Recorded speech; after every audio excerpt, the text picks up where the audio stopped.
प्यारे विद्यार्थियों नमस्कार।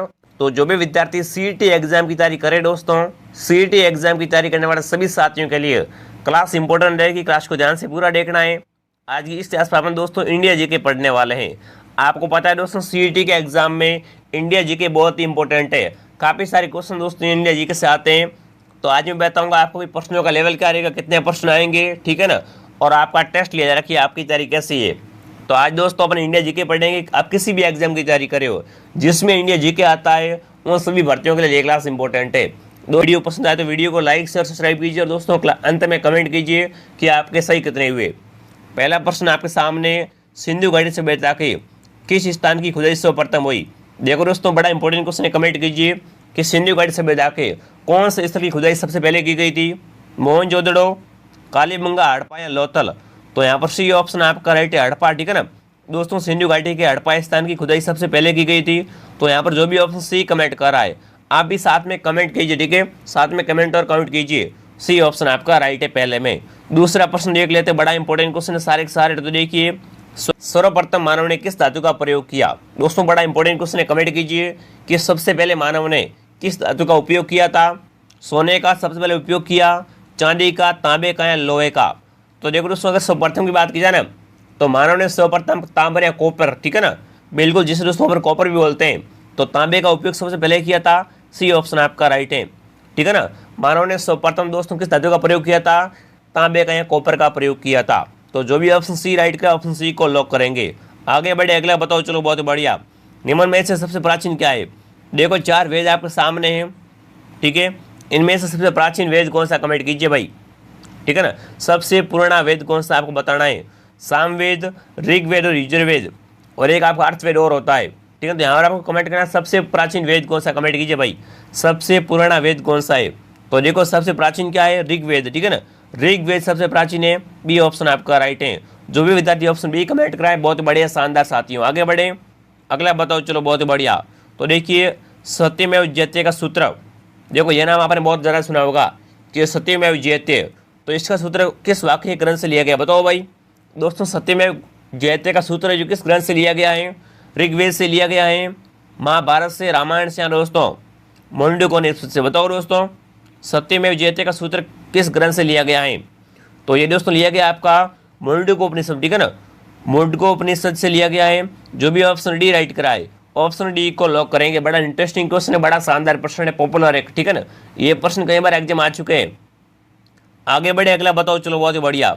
अगला देखिए वैदिक युग में प्रचलित लोकप्रिय शासन प्रणाली। बताओ दोस्तों वैदिक युग की प्रचलित है जो लोकप्रिय शासन प्रणाली कौन सी थी। निरंकुश, प्रजातंत्र, गणतंत्र या दोस्तों वंश परंपरागत राजतंत्र। बताओ भाई।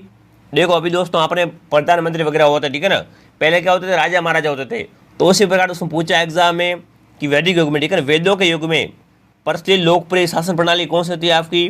तो वो दोस्तों वंश परंपरागत, ठीक है ना, वंश के परंपरागत के अनुसार राजतंत्र। जो भी ऑप्शन डी राइट करा है, ऑप्शन डी को लॉक करेंगे। दोस्तों वैदिक युग में शासन प्रणाली कैसी थी, बिल्कुल आपको राइट करना है, वंश परंपरागत राजतंत्र, ठीक है ना।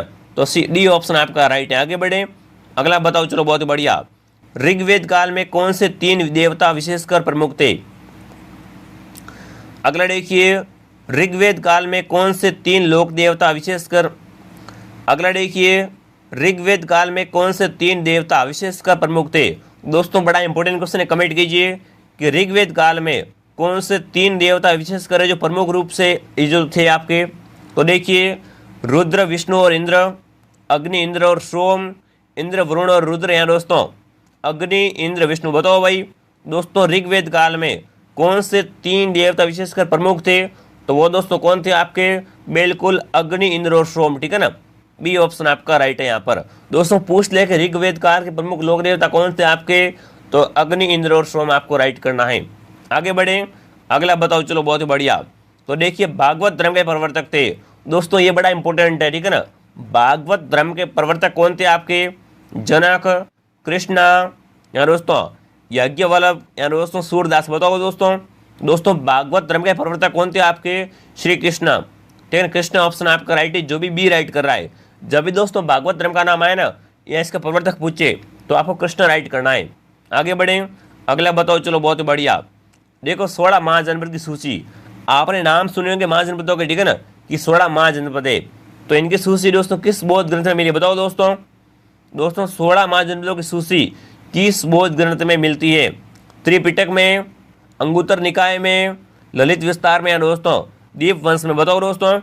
अगर दोस्तों 16 महाजनपद की बात की जाए, ये कहाँ पर मिलते हैं अपन को? ये दोस्तों बौद्ध ग्रंथ में, ठीक है ना, बौद्ध ग्रंथ में अंगुत्तर निकाय में मिलते हैं। तो जो भी ऑप्शन बी राइट कर रहा है, ठीक है ना, ऑप्शन बी को लॉक करेंगे। ये क्वेश्चन कई बार आ चुका है, पूछ ले महाजनपद कितने थे? 16 महाजनपद थे आपके, ठीक है। इनकी सूची कहाँ से मिलती है? बौद्ध ग्रंथ में आपके अंगुत्तर निकाय से मिलती है। आगे बढ़े, अगला बताओ। चलो बहुत बढ़िया, कितने शानदार प्रश्न है दोस्तों। वीडियो को लाइक शेयर कीजिए, सब्सक्राइब जरूर कीजिए और कमेंट कीजिए कि प्राचीन भारत में चंपा किस महाजनपद की राजधानी थी? बताओ दोस्तों।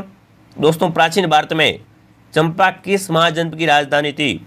बज्जी की, काशी की, अंग या मगध की? तो देखो दोस्तों, अंग की राजधानी कौन थी?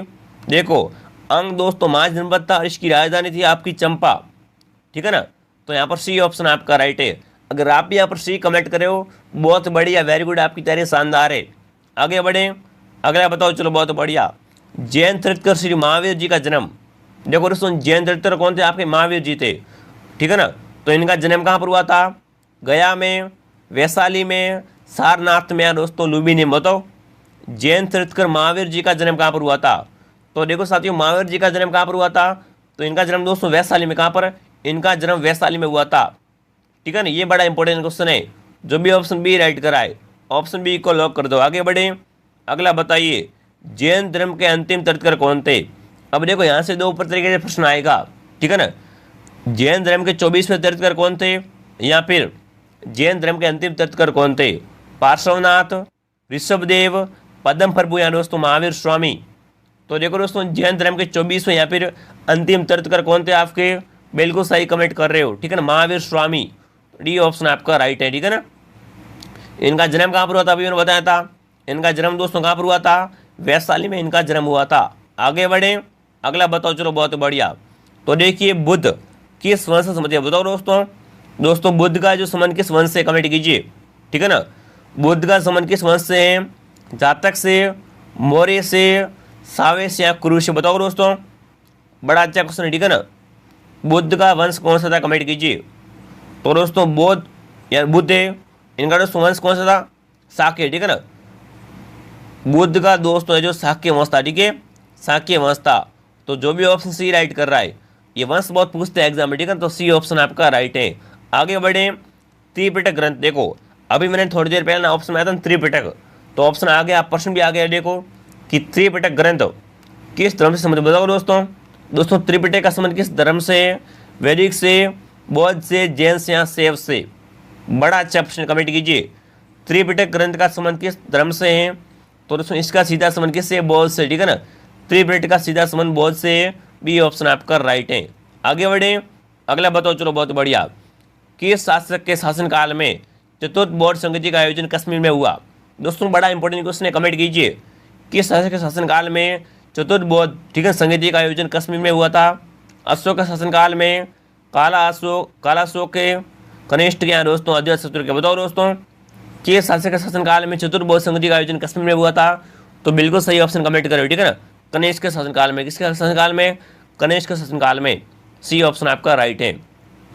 अगला बताओ, बहुत बढ़िया। देखो लेखक बहुत पूछते हैं एग्जाम में, ठीक है ना। तो पुस्तक कौन सी है? पुस्तक इंडिका, ठीक है ना। इंडिका पुस्तक का लेखक कौन था आपका? चाणक्य, सिकंदर, मेगस्थनीज, या दोस्तों सेल्यूकस? बताओ इंडिका पुस्तक का लेखक कौन था, कमेंट कीजिए। तो दोस्तों इंडिका का लेखक कौन था आपका? मेगस्थनीज, ठीक है ना, मेगस्थनीज। तो जो भी ऑप्शन सी राइट करेगा, ऑप्शन सी को लॉक करेंगे। आगे बढ़ो, चलो बहुत बढ़िया, शानदार। अरे ऐसे ही तो प्रश्न आते हैं सीईटी में दोस्तों, ठीक है ना। अगर आपने ये प्रश्न याद कर लिए, रट लिए, तो आपको सीईटी में सेक्शन होने से कोई रोक नहीं सकता। आगे बहुत ही शानदार शानदार भर्तियाँ भी आएगी, ठीक है। अगला देखिए, अर्थशास्त्र के लेखक किसके समकालीन थे? अब देखो यहाँ से दो प्रश्न बनते हैं। पहले तो आपको ये मालूम होना चाहिए, ठीक है ना, कि अर्थशास्त्र के लेखक कौन है आपके? चाणक्य, ठीक है ना, ध्यान रखना। चाणक्य प्रश्न क्या है? अर्थशास्त्र के लेखक हैं। तो किसके समकालीन थे ये? समुद्रगुप्त के समकालीन थे, चंद्रगुप्त विक्रमादित्य के समकालीन थे, अशोक के, दोस्तों चंद्रगुप्त मौर्य के? बताओ दोस्तों, फटाफट कमेंट कीजिए। अर्थशास्त्र के लेखक, ठीक है ना, किसके समकालीन थे? तो ये दोस्तों विक्रमादित्य के समकालीन नहीं थे, ठीक है ना, ये चंद्रगुप्त मौर्य के समकालीन थे। डी ऑप्शन आपका राइट है, ठीक है ना। चाणक्य दोस्तों किसके समकालीन थे? चंद्रगुप्त मौर्य के समकालीन थे, तो डी ऑप्शन आपका राइट है। आगे बढ़े। हाँ, अगला बताओ, चलो बहुत बढ़िया। अशोक के शिलालेखों को पढ़ने वाला प्रथम अंग्रेज कौन था? बताओ दोस्तों अशोक के शिलालेखों को पढ़ने वाला प्रथम अंग्रेज कौन था? जॉन टावर, फेनलेथल, जेम्स प्रिंसेस या दोस्तों आर्य स्मिथ। बताओ दोस्तों अशोक के शिलालेखों को पढ़ने वाला प्रथम अंग्रेज कौन था? तो वो दोस्तों कौन था आपका? जेम्स प्रिंसेस, ठीक है ना, जेम्स प्रिंसेस। सी ऑप्शन आपका राइट है। आगे बढ़ो, चलो बहुत बढ़िया। मौर्य काल में प्रचलित विनिमय में का माध्यम तो बताओ दोस्तों। देखो यहाँ पर अब क्या चलता है इंडिया में? पैसे, ठीक है ना, रुपये होते हैं ना। जैसे कि आपको मार्केट से कोई चीज़ खरीदनी है, अपन क्या देंगे वहाँ पर? उसको रुपया पैसे देंगे, तभी आपको उस चीज़ देगा, रुपये देने पड़ते हैं ना। उसी प्रकार दोस्तों मौर्य काल में क्या देना पड़ता था? पण थे, दीनार थी, वराथियाँ दोस्तों, चरनी थी। बताओ दोस्तों मौर्य काल में प्रचलित विनिमय का माध्यम क्या था या साधन क्या था? तो पण था, ठीक है ना। पहले पण चुकाने पड़ते थे, अब दोस्तों क्या चुकाते हैं? अपन पैसे चुकाते हैं, रुपये चुकाते हैं। तो ये ऑप्शन आपका राइट है। आगे बढ़े, अगला बताओ, चलो बहुत बढ़िया। मौर्य काल में शिक्षा का सर्वश्रेष्ठ प्रसिद्ध केंद्र था। अब देखो ये केंद्र तो बड़ा फेमस है। जब भी शिक्षा के दोस्तों केंद्र की बात करें ना, तो तक्षशिला का नाम सबसे पहले आता है, ठीक है ना। तक्षशिला का नाम सबसे प्रथम आता है, ठीक है ना। तो यहाँ पर बी ऑप्शन आपका राइट है। मौर्य काल में दोस्तों शिक्षा का प्रसिद्ध केंद्र कौन सा था आपका? तक्षशिला। जो भी ऑप्शन बी राइट कर रहा है, ठीक है ना, ऑप्शन बी आपका राइट है।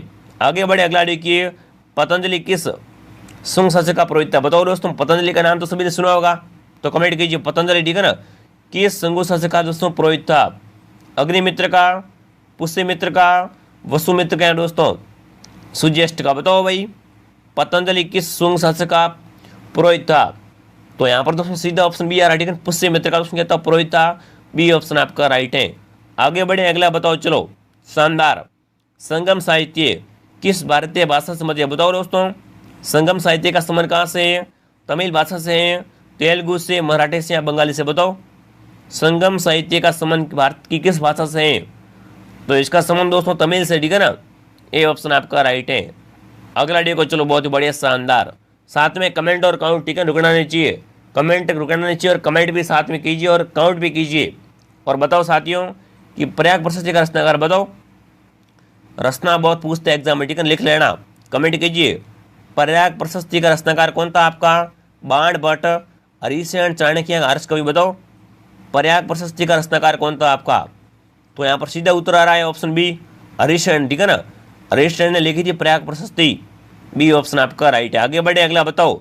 तो देखिए नाट्य शास्त्र के रचयिता, फटाफट कमेंट कर दो भाई। दोस्तों नाट्य शास्त्र के रचयिता कौन थे? कमेंट कीजिए। भरत मुनि, नारद मुनि, झंडू मुनि या दोस्तों व्यास मुनि। बताओ नाट्य शास्त्र के रचयिता कौन थे आपके? बिल्कुल कौन दोस्तों? भरत मुनि आपके नाट्य शास्त्र के रचयिता थे। आगे बढ़े, अगला बताओ, चलो बहुत बढ़िया। मंदिरों का नगर बताओ भाई। दोस्तों मंदिरों का नगर किसे कहते हैं? कमेंट कीजिए। बड़ा फेमस है, उपनाम पूछा है, ठीक है ना। मंदिरों का नगर किसे कहते हैं? तो देखिए ऐहोल को, मान्यखेट को या दोस्तों पटुलकल को या दोस्तों खजुराहो को। बताओ मंदिरों का नगर किससे कहा जाता है? तो देखो साथियों मंदिरों का नगर है जो ऐहोल को कहते हैं, ठीक है ना। ऐहोल को कहते हैं। ए ऑप्शन आपका राइट है। अगला बताओ, चलो बहुत बढ़िया। सोमनाथ के मंदिर पर किसने आक्रमण किया था? अब देखो ये आक्रमण तो बहुत ही फेमस है, ठीक है ना, क्योंकि ये कितने बार आक्रमण हुआ था? 17 बार, ठीक है ना। सोमनाथ पर दोस्तों 17 बार आक्रमण करने वाला कौन था आपका? तो मोहम्मद गजनवी, ठीक है ना। दोस्तों मोहम्मद गजनवी ने सोमनाथ के मंदिर पर 17 बार आक्रमण किया था। तो अपन इसे कैसे भूल सकते हैं, ठीक है ना। डी ऑप्शन आपका राइट है। देखो दोस्तों मोहम्मद गजनवी के समकालीन कौन से लोग दिया था? तो गोगा जी, ठीक है ना। गोगा जी इनके समकालीन थे, ठीक है। अगला बताओ, चलो बहुत बढ़िया। भारत का प्रथम मुस्लिम शासक कौन था? बताओ दोस्तों इंडिया का पहला मुस्लिम शासक कौन था? मोहम्मद गजनवी, मोहम्मद गोरी, बाबर या दोस्तों मोहम्मद बिन तुगलक। बताओ भारत का प्रथम मुस्लिम शासक कौन था आपका? बिल्कुल दोस्तों मोहम्मद गोरी, ठीक है ना। मोहम्मद गोरी। बी ऑप्शन आपका राइट है। आगे बढ़े, अगला बताओ, चलो बहुत ही बढ़िया। तो देखिए हजरत निजामुद्दीन औलिया की दरगाह कहाँ पर? बताओ दोस्तों हजरत निजामुद्दीन औलिया की दरगाह कौन से स्थान पर है या कहाँ पर है? औरंगाबाद में, अजमेर में, दिल्ली में, मुंबई में? तो जब भी दोस्तों एग्जाम में आए सवाल, ठीक है ना, कि हजरत निजामुद्दीन औलिया की दरगाह कहाँ पर है, तो यहाँ पर आपको सीधा ऑप्शन नई दिल्ली, ठीक है ना, नई दिल्ली राइट करना है। आगे बढ़े, अगला बताओ, चलो बहुत ही बढ़िया। दिल्ली की प्रसिद्ध जामा मस्जिद का निर्माण किसने करवाया? दोस्तों यहाँ से दो तरीके से क्वेश्चन आता है, ठीक है ना। एक तो कि जामा मस्जिद कहाँ पर है, तो दिल्ली में, इसका निर्माण करता कौन था आपका? हुमायूं, शाहजहां, अकबर या दोस्तों इब्राहिम लोधी। कमेंट कीजिए। दिल्ली की प्रसिद्ध दोस्तों मस्जिद कौन सी आपकी? जामा मस्जिद। तो जामा मस्जिद का निर्माण करता कौन थे आपके? शाहजहां, ठीक है ना, शाहजहां। बी ऑप्शन आपका राइट है। अगला बताओ चलो, खालसा पंथ की स्थापना किसने की? बताओ दोस्तों खालसा पंथ की स्थापना करने वाला कौन था? गुरु अर्जुन देव, गुरु नानक देव, गुरु गोविंद सिंह या दोस्तों गुरु रामदास जी? बताओ, खालसा पंथ की स्थापना किसने की थी दोस्तों? गुरु गोविंद ने, ठीक है, इन्होंने समस्त सभा की स्थापना की थी। तो सी ऑप्शन आपका राइट है। अगला बताइए, जल मार्ग से भारत की खोज करने वाला साहसी नाविक था? देखो बड़ा इंपॉर्टेंट क्वेश्चन है, कमेंट कीजिए। भारत की खोज किसने की थी? बताओ भाई, जल मार्ग से भारत की खोज करने वाला प्रथम नाविक कौन था आपका? कोलंबस, वास्को डी गामा या दोस्तों मेलेंगन या दोस्तों उपरोक्त में से कोई नहीं? तो देखो यहाँ पर दोस्तों वास्को डी गामा ने क्या की थी? भारत की खोज की थी, ठीक है ना। बी ऑप्शन आपका राइट है। कौन से मार्ग से की थी? जल मार्ग से की थी। तो बी ऑप्शन आपका हो जाएगा राइट। अब दोस्तों कमेंट कीजिए, आपके 30 में से कितने राइट हुए। अगर आपके 30 में से 15% राइट हो रहे हैं तो यकीन मानिए आपकी तैयारी शानदार है। यहाँ पर दोस्तों सभी सब्जेक्ट की क्लासेस लगेगी, A to Z पूरा कोर्स आपको करवाएंगे। तो आपको हमारे साथ जुड़ा हुआ रहना है। आपको संपूर्ण कोर्स निःशुल्क यहाँ पर मिल जाएगा। तो वीडियो को लाइक शेयर कीजिए, सब्सक्राइब कीजिए दोस्तों। चलिए विद्यार्थियों, मिलते हैं अगले वीडियो में। जय हिंद, जय भारत।